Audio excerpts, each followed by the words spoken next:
You've been carrying something that was never yours, but if you stripped away every role, every expectation, who would you be without the weight? There's a silent heaviness that's lived inside your body for years, not pain exactly, more like tension without a source, pressure without purpose, a quiet urge to hold things together even when nothing's falling apart. You feel it in your chest, your jaw, the space behind your eyes. But no one ever taught you to ask where it came from. It was just there. It still is. Somewhere along the line, the world convinced you that everything depends on your effort, that if you stop, life stops.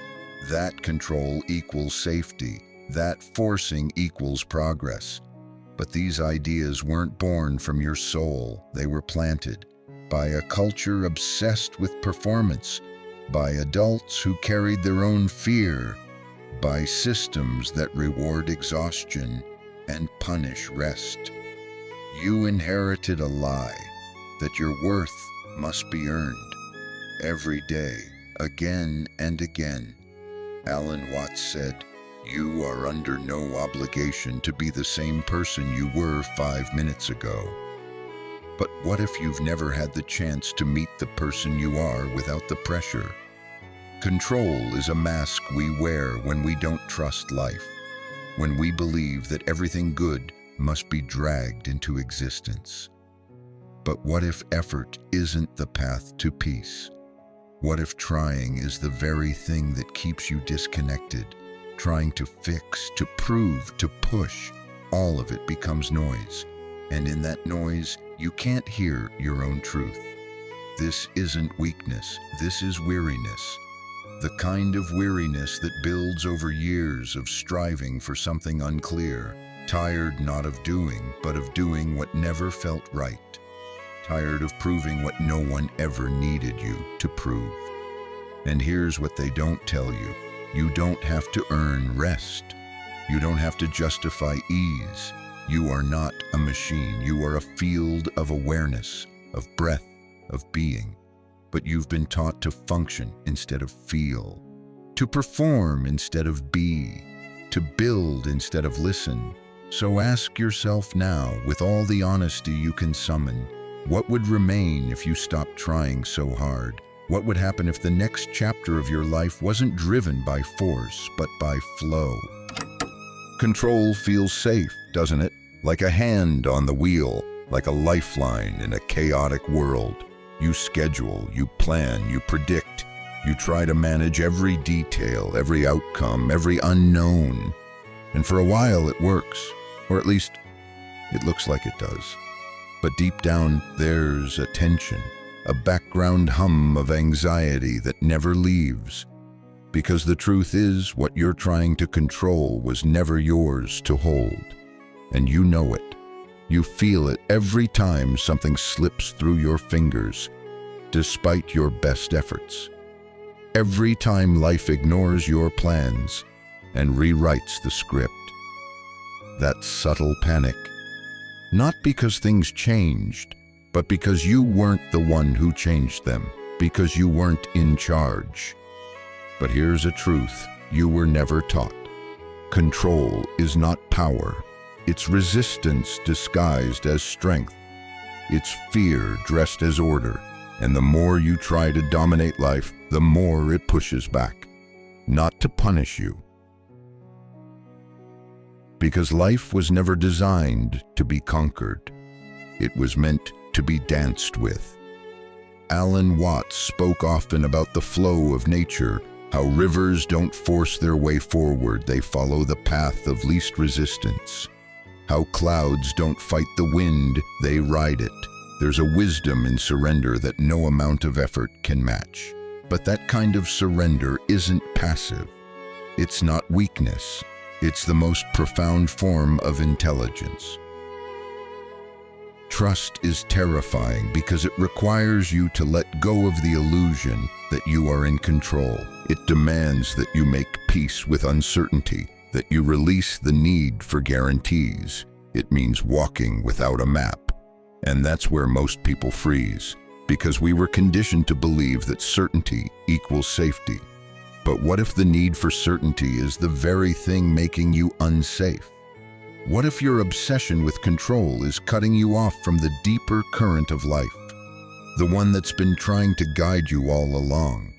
You call it chaos, but it's really freedom. You call it risk, but it's actually alignment. You just haven't learned how to listen. The irony is cruel. The more you grip, the more life slips away. The tighter you hold, the less you feel, because you can't connect deeply when your hands are clenched, and you can't receive anything new if you're too busy holding on to what's old. So here's the question. When was the last time you trusted life enough to stop interfering with it? Not to give up, but to allow, to step aside and let life move through you, not around you. Not because you're lazy, but because you finally realized forcing isn't working, and maybe it never was. Silence should feel like peace, but for many, it feels like danger.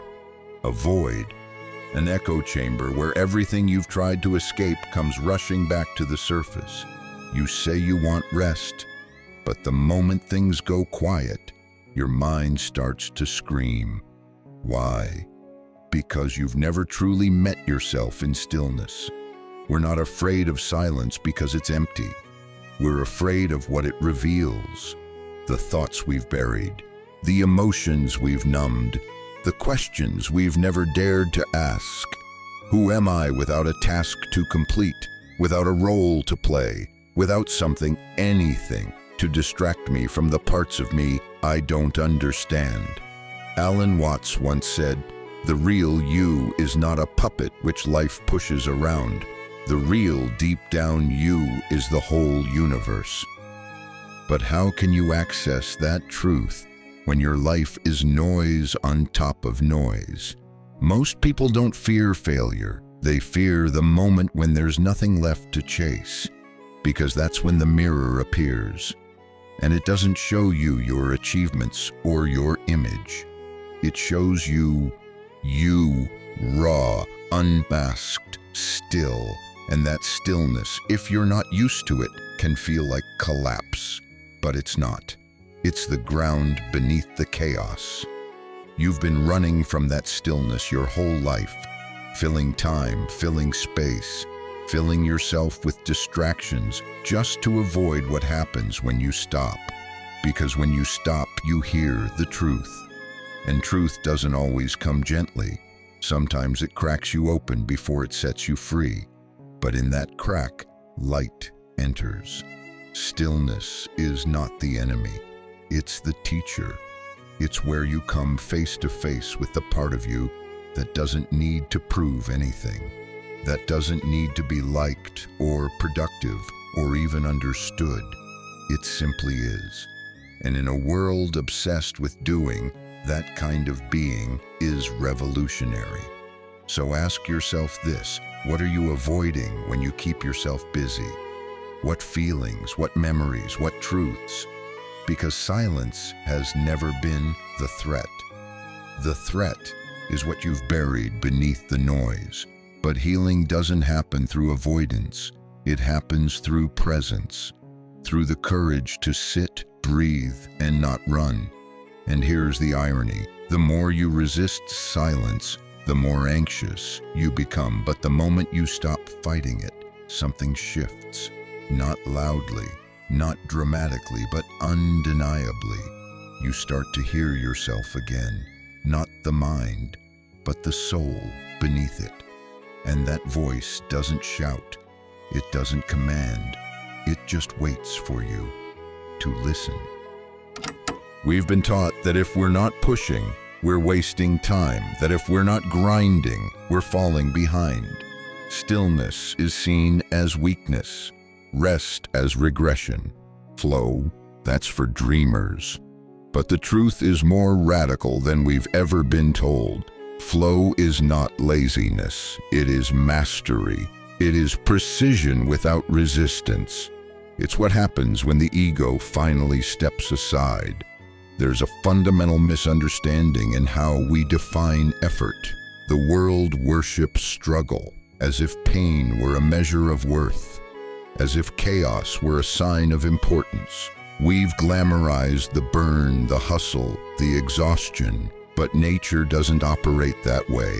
The sun doesn't force itself to rise. The seasons don't rush. A tree never strains to grow. It simply responds to light, water, time, effortless yet exact.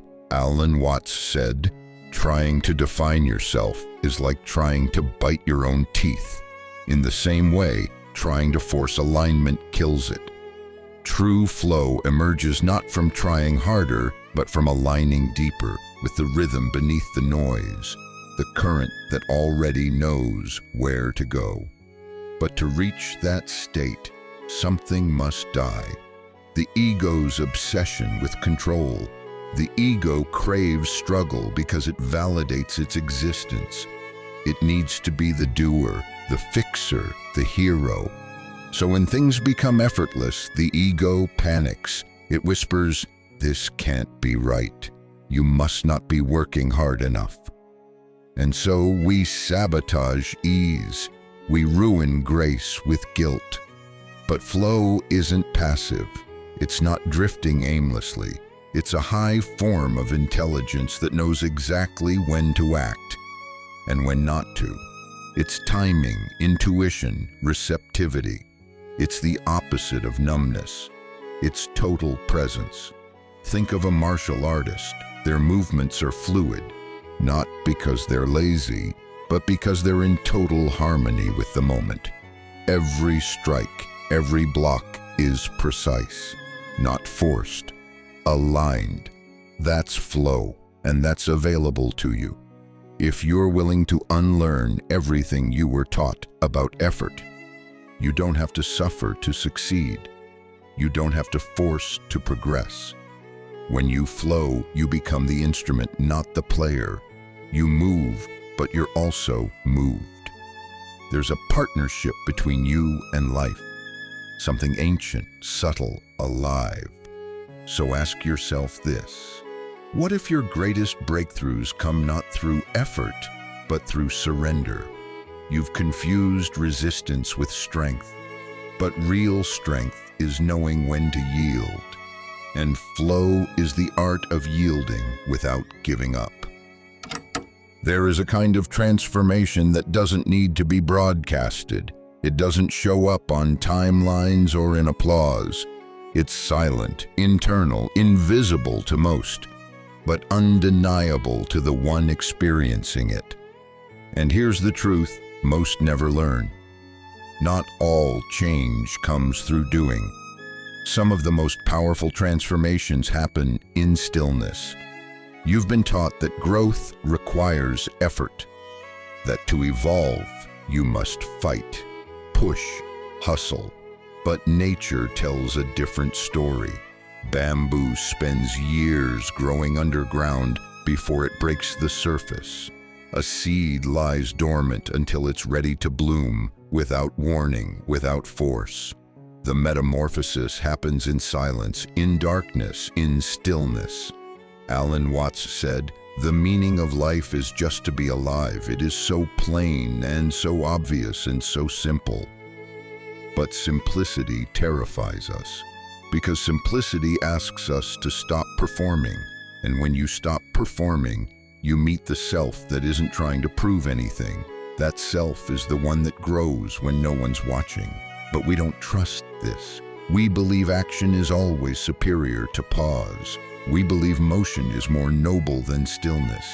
And so we miss the most sacred part of the journey, the integration. The moment when something deep inside you rearranges without effort, when a new way of seeing quietly replaces the old. This is not stagnation. This is becoming, and it cannot be rushed. When you stop doing for a moment, something wild happens. You begin to feel again. You notice your breath, your body, the weight you've been carrying, the inner voice that's been muffled under layers of action. And sometimes, just by being present, healing begins. You start to notice the patterns, the loops, the scripts, and you start to let them go, not by force, but by awareness. Change doesn't need to be violent. It doesn't need a breakdown or a breakthrough. Sometimes it needs only a breath, a soft turning inward, a realization that you don't need to chase what's already within you. So ask yourself this: when was the last time you allowed change to happen rather than trying to make it happen? When did you last trust your inner current to carry you somewhere meaningful without your intervention? Because when you stop interfering, life doesn't stop. It unfolds, it stretches, it softens, and you soften with it. You become more yourself, not less. And that version of you, the one that grows in stillness, is often the most powerful of all. Not loud, not busy, but real. You say you're waiting for a sign, for clarity, for the right moment. But how can life reach you if every corner of your mind is already occupied? How can something new enter if your hands are clenched, gripping what no longer serves you? The paradox is simple. Life doesn't respond to effort. It responds to space. Letting go is not about loss. It's about making room. We tend to think that if we stop trying, everything will collapse, that our effort is the only thing keeping the world intact. But have you noticed? The most meaningful things in your life didn't happen because you forced them. They happened when you were open, when you weren't ear-pushing, when you weren't obsessed with outcomes. Alan Watts often spoke of the futility of clinging. To hold your breath is to lose it. The same applies to everything: relationships, opportunities, healing. What you chase often runs, what you release returns. If it's meant to, because life is not something you can trap. It must be trusted. When you let go, something shifts. Not externally, internally. You stop acting from fear. You begin to act from presence. You no longer beg the world for validation. You radiate a different frequency, one that says, I am enough as I am. And that frequency, it draws in what striving never could. But letting go takes courage. It's not passive. It's active surrender. It's the moment you stop begging for doors to open and start listening to the silence behind them. Sometimes the most powerful move is to wait, not in apathy, in awareness. You stop asking, what can I do, and start asking, what wants to unfold. This shift rewrites everything, because when you no longer chase, you attract. When you no longer perform, you reveal. And in that revelation, the people, the moments, the paths meant for you begin to appear. Not because you summoned them, but because you created space. So ask yourself this: what am I keeping from arriving by holding too tightly to what no longer fits? What opportunities are circling, waiting for a gap in your noise, a pause in your trying, a breath between thoughts? Life cannot knock if the door is already barricaded with expectations. Letting go is the unbolting of that door, not wide open, just enough. Enough for grace to slip in, enough for alignment to take root. Because what's meant for you will not compete for your attention. It waits until you're still enough to receive it. At the edge of all your striving, there's something unexpected. Not a prize, not applause, but peace. A kind of quiet so deep it feels unfamiliar, not because it's new, but because you've forgotten it, because you were too busy forcing life into shapes it never asked to take. But now you've paused, and something has changed. This is the beginning of allowing. Allowing is not weakness. It's the final evolution of strength.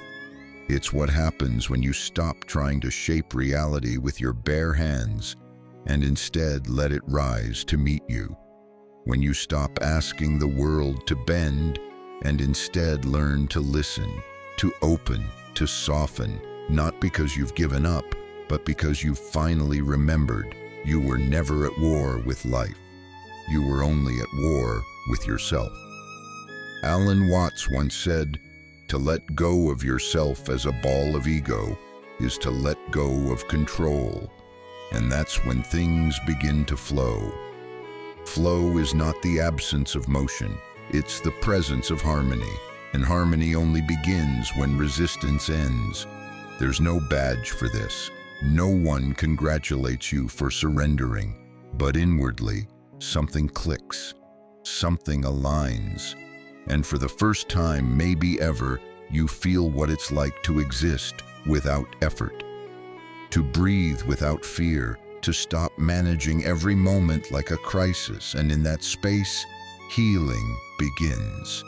No more chasing clarity, no more battling the unknown, no more dragging yourself through the illusion of control, just being, watching, trusting, because the deepest truths don't arrive when you demand them, they arrive when you're ready to receive. And readiness is not prepared by effort, it's revealed through stillness.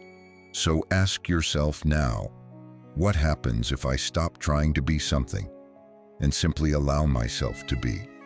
The world taught you that power is loud, visible, aggressive, but there's a higher form of power, the kind you access when you realize you don't need to prove anything to anyone. You don't need to push. You don't need to force.